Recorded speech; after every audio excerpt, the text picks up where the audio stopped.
Umdatul Talib Al-Kubra 828 Hijriah.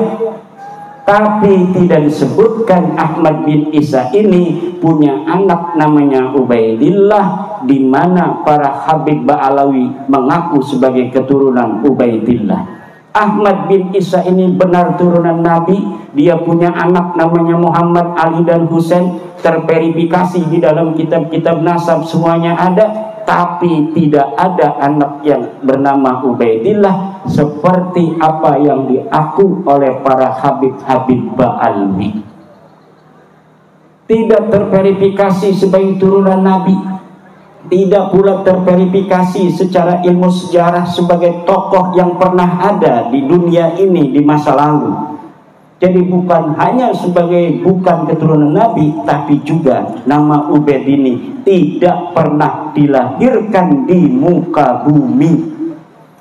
Ubaid punya anak namanya Alwi. Saya telusuri dalam kitab-kitab sejarah yang banyak ditulis, tidak ada pernah dilahirkan orang bernama Alwi bin Ubaid.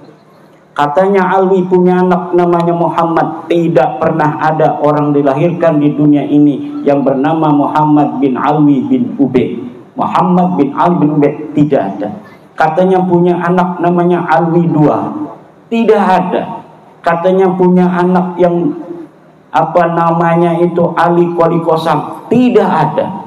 Diceritakan di abad 9 Hijriah oleh seorang Ba'alawi namanya Ali As-Sakran. Katanya dia kalau tasyahud salam pada Rasulullah, Assalamualaikum ya Rasulullah, selalu mengulang-ulang sampai kemudian Rasulullah itu menjawab salamnya. Ternyata diverifikasi nama itu bukan nama Ali Kuali Kosam, leluhurnya Habib Ba'alawi. Ini yang saya teliti secara ilmiah dan sampai sekarang tidak ada jawaban untuk bagaimana mereka bisa membuktikan di abad di mana Ahmad bin Isa itu ada, yaitu 345 Hijriah. Apakah ada yang menyatakan bahwa Ahmad bin Isa punya anak namanya Ubaid? Mereka tidak bisa jawab. Katanya pindah dari Irak ke Yaman. Mana kitab yang menyebutkan sebelum abad ke-9, di mana mereka mengaku di abad 9 itu sebagai turunan Nabi? Sebelumnya mana kitab satu saja kitab nasab yang menyatakan mereka turunan Nabi? Tidak ada. Padahal kitab nasab banyak ditulis di sepanjang tahun antara 345 sampai 895 Hijriah.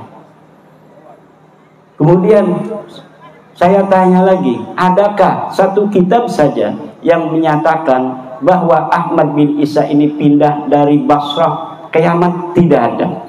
Saya dapat membuktikan bahwa Ahmad bin Isa ini ada di kota Madinah, di satu kampung namanya Kampung Surya, di mana Kampung Surya ini adalah salah satu kampung di Madinah Al-Munawwarah yang menjadi basis seluruh keturunan baginda Nabi.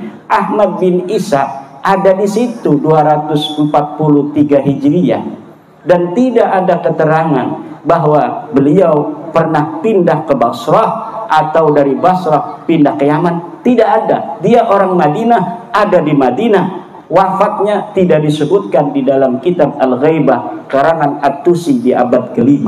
Tetapi mengenai dia tidak punya anak namanya Ubaid, itu telah menjadi konsensus seluruh para penulis kitab-kitab nasab. Tidak ada Ahmad bin Isa alaihi salam mempunyai anak namanya Ubaidillah. Tidak ada orang namanya Ubaidillah ini pernah ada di Yaman. Kitab-kitab Yaman sudah ada. Tabaqat Fuqaha il-Yaman, Tabaqat Sulaha il-Yaman, Tarikh al-Yafi'i, Tarikh as-Suluk. Tidak ada yang menyebut nama orang, nama Faqih Muqaddam, Faqih Muqaddam. Tidak ada. Katanya wali mi'rajnya 70 kali. Tidak ada. Kalau Syekh Abdul Qadir Al-Jailani disebutkan sebagai seorang waliullah, itu ada di dalam kitab-kitab yang dimana dia lahir, dia hidup, itu ada ulama-ulama lain yang mencatat keberadaannya. Hari ini Imaduddin Usman ada di dunia ini tahun 2024. Nyari aja di Google Imaduddin Usman, thread akan banyak berita tentang Imaduddin Usman. Itu ditulis oleh orang lain, membuktikan eksistensinya pernah ada. Kalau misalnya 1000 tahun lagi mau dicari, pernahkah ada di Lampung seorang bernama Kiai Ulin Nuha yang ada di Lempuyang? Pas dicari data-data masa lalu tahun 2024, ada berita Kiai Imaduddin Usman mendatangi pondok pesantren Darul Ulum asuhan Kiai Haji Ulin Nuha Al-Hafidh. Ada yang nulis, ternyata itu bisa ditelusuri. Dan kalau orang berbohong tentang sejarah, serapi-rapinya dia berbohong, pasti akan ketahuan dengan teori dan metodologi para ahli filologi dan para ahli teks. Jadi cara untuk mengungkap kepalsuan sejarah itu bisa ditelusuri dengan metodologi studi teks dan studi intertekstualitas. Contohnya begini, ada orang nyalon bupati, dia punya ijazah Madrasah Aliyah Darul Ulum 2024, nyalonnya ini 2070 misalnya atau 2050. Dicurigai ijazahnya palsu, aliyah dari Darul Ulumnya. Kenapa dicurigai palsu? Karena ada data dari Kementerian Agama, lulusan-lulusan Darul Ulum tahun 2024 dan tidak ada namanya. Ini membuktikan ijazah yang dikeluarkan itu, yang dia jadikan syarat sebagai calon bupati, adalah ijazah palsu.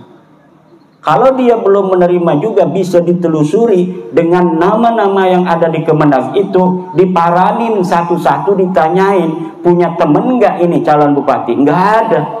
Itu berarti menunjukkan ijazahnya adalah ijazah palsu. Atau ngaku-ngaku sebagai pengurus PCNU Lampung Tengah. Dia ngaku mau jadi menteri agama, dipanggil sama presiden. Bapak, saya mau angkat sebagai menteri agama, tapi harus ada syaratnya. Apa? Pernah menjadi pengurus PCNU. Oh ada, saya pengurus PCNU di Lampung Tengah. Dia bikin itu SK yang dari pusat PBNU, dia cantumin namanya dengan menghapus satu nama lainnya. Bagaimana cara mengetahui bahwa dia SK-nya palsu?